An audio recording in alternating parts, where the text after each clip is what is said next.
आज चमत्कारों की बात मैं अगले वीडियो में करूँगा। आज सबसे पहले मुझे ये बात करनी है कि जो मैंने अभी पिछला वीडियो बनाया था 8वां और 9वां चमत्कार का, उसमें कमेंट आए कि ये तो फालतू की बातें हैं, ये तो आप मिथ्यात्व फैला रहे हो, आपको पता नहीं कितने पाप का बंद कर रहे हो आप, और भी ना जाने क्या क्या ऐसी बातें जो प्रभु परमात्मा के चमत्कारों से मतलब एक तरह से डिनाय कर देना कि हो ही नहीं सकते साहब। तो मैं क्या एक निवेदन करना चाहता हूं उन सभी भक्तों से, बाकी सबसे नहीं, उन सभी भक्तों से जिनको हजम नहीं हो रहे। देखिए साहब,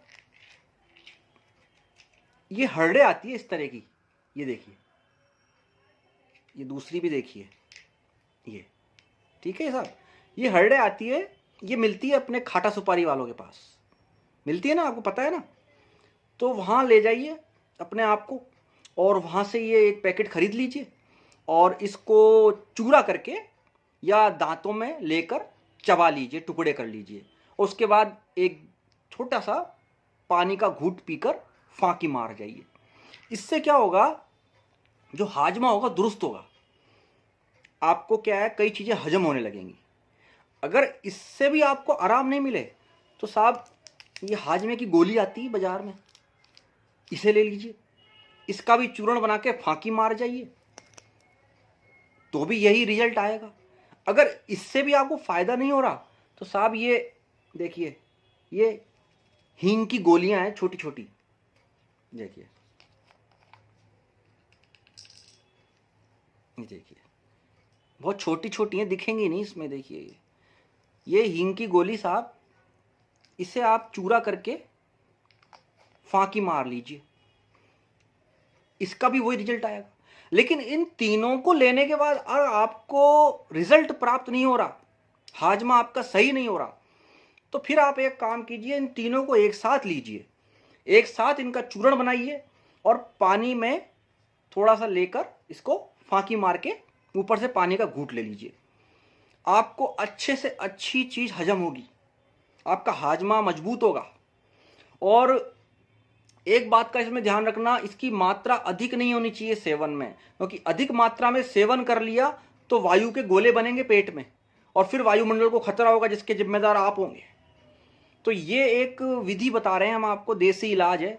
अगर इन सब से भी फायदा नहीं होता तो साहब हम तो फिर एक ही बात कहेंगे कि आप बाबा रामदेव के पास जाइए, उनकी क्लिनिक में जाइए और वहाँ आपका प्रॉपर इलाज हो जाएगा, हाजमे की अच्छी अच्छी दवाएं मिलेंगी और उसे आप बताए हुए डाइट के हिसाब से आप सेवन करें। उसके बाद मेरा वीडियो देखें साहब, क्योंकि मैं ये समझता हूं कि तो ये तो उनसे भी ऊपर प्रकृष्ट पुण्यवंता अरिहंत प्रभु परमात्मा के श्री मंदिर जी जिनालय में होने वाले चमत्कार हैं। क्यों नहीं हो सकते, बिल्कुल हो सकते हैं, बिल्कुल हो सकते हैं। प्रभु परमात्मा जीवंत विराजमान अगर हो, ऐसा मन में भाव हो, तो क्या नहीं हो सकता, सब कुछ हो सकता है। तो ये एक मेरा कहने का मतलब था कि अब जो चमत्कारों के वीडियो आ रहे हैं वो तो आएंगे साहब। और मैं एक चीज और बताना चाहता हूं कि बहुत से लोग ऐसा ही बोलते हैं कि इन्हें बताने की जरूरत नहीं है, अपने पास रखो, अपनी जेब में रखो। क्या करूंगा साहब जेब में रख के?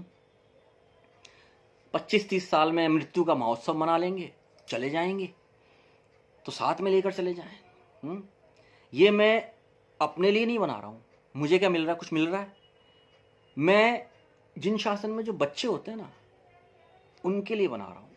क्योंकि जब तक इस डिवाइस का एग्जिस्ट रहेगा, यूट्यूब का अस्तित्व रहेगा, तो ये वीडियो यहाँ घूमते रहेंगे एल्गोरिदम के साथ। तो जो जिन शासन में आने वाली पीढ़ी है, जो नए बच्चे हैं, वो कभी कभार कभी देखने में आ जाए किसी के, तो उन्हें प्रभु परमात्मा की तरफ चेहरा दे अपना घुमाने का अवसर तो मिलेगा। प्रभु परमात्मा के श्री मंदिर जी में जाकर देखेंगे, प्रभु प्रभु ऐसे चमत्कारी है हमारे प्रभु। तो ये उनके लिए बनाए जा रहे हैं। तो और शायद मेरे मन के ऐसे भाव है कि मैं तो प्रभु सब सामने रखूंगा, मैं अपने पास अपने तक नहीं रखूंगा, मैं तो सब कुछ देकर जाऊंगा। तो हो सकता है इसलिए मेरे साथ चमत्कार इस तरह के हो रहे हो। और फिर इन चमत्कारों से पीछे मैं तो सिर्फ आपको चमत्कारों के वीडियो बता रहा हूँ बना बना के, इसके पीछे एक बहुत बड़ी कहानी है। ये चमत्कार किस कारण से हो रहे हैं और प्रभु क्यों कर रहे हैं,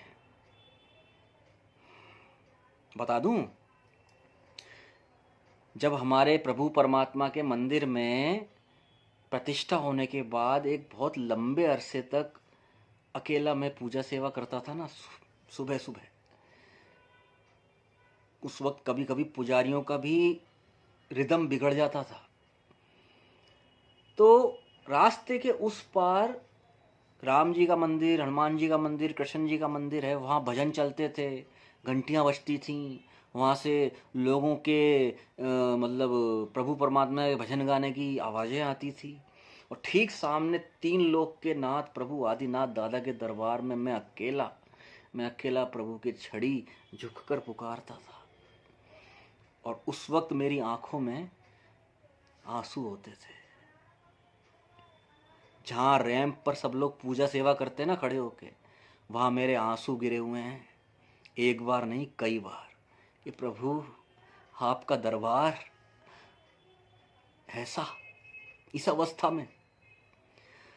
तो वो आंसू जो गिरे थे ना, तब मैंने प्रभु को अर्ज लगाई थी कि प्रभु प्रकट पुण्यवंता हो, सिद्ध शिला पे आराम कर रहे हो, पता है वापिस नहीं आ सकते, एक अंगूठा धर दो आप तो बस, एक अंगूठा धर दो आप तो बस।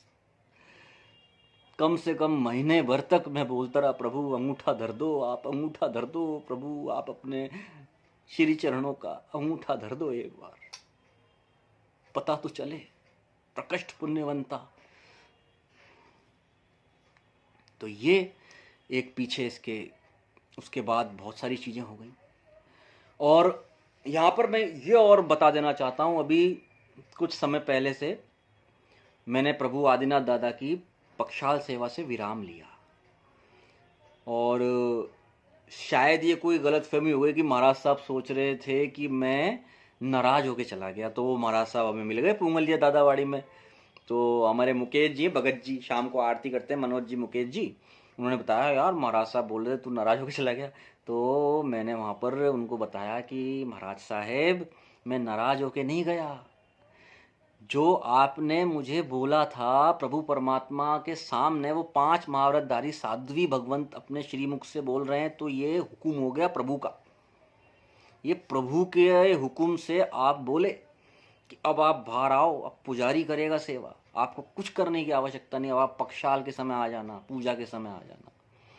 तो ये तो मेरे लिए एक दायित्व कम हुआ। मैं यही तो चाहता था, मैं यही तो चाहता था कि प्रभु के एक तो पुजारी आ जाएं और एक लाभार्थी आ जाएं। तो साधु साध्वी भगवंत बहुत आगे का सोचकर कार्य करते हैं, जिन्हें हम प्रत्यक्ष रूप से देखकर अनुमान अलग तरीके से लगा लेते हैं कि ये क्या कर रहे हैं, ये क्या कर रहे हैं।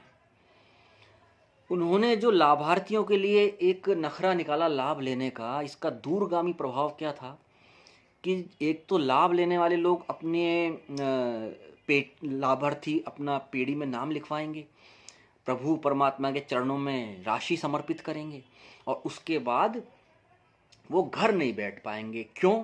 क्योंकि ये एक भावनात्मक रूप से एक इसका साइकोलॉजी समझ लीजिए असर, कि जब कोई व्यक्ति प्रभु परमात्मा के राशि समर्पित करके लाभ लेगा ना, तो वो उसका मन है ना विचलित रहेगा घर पर कि भाई मैंने राशि समर्पित कर दी प्रभु परमात्मा के नखरे के लिए, तो मैं भी जाऊं लाभ तो लूं।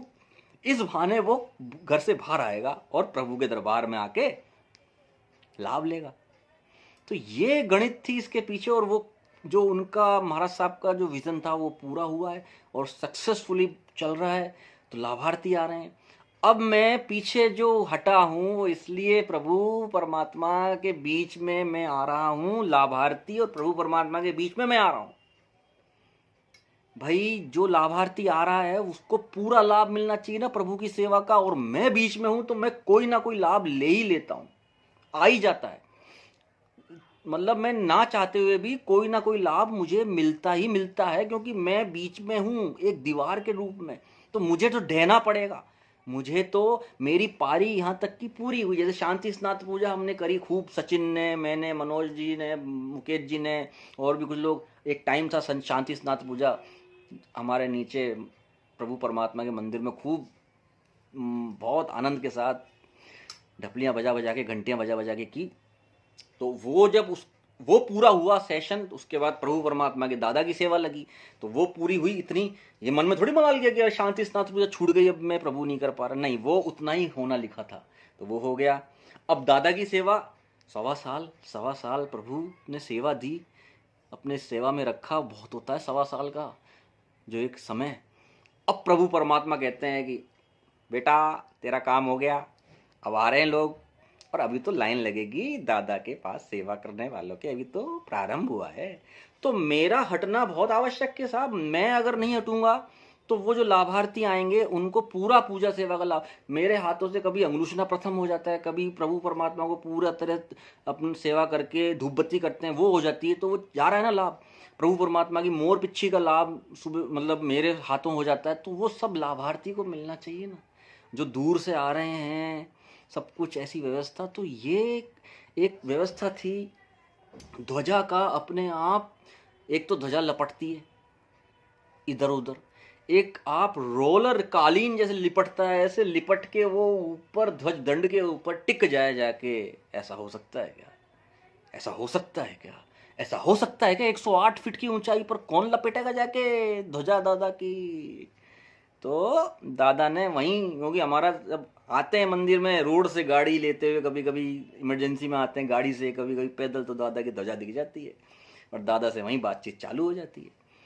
तो साहब, तो दादा ने ध्वजा लपेट दी। उधर उसी दिन महाराज साहब ने बोला चलो बाहर, काम पूरा। तो मैं तो आनंद में, मैंने फिर सोचा, दृष्टि घुमाई, दृष्टि का जो एक सोच थी उस सोच को चेंज किया कि ये क्या हो रहा है, दादा की ध्वजा। और ये फिर अगले दिन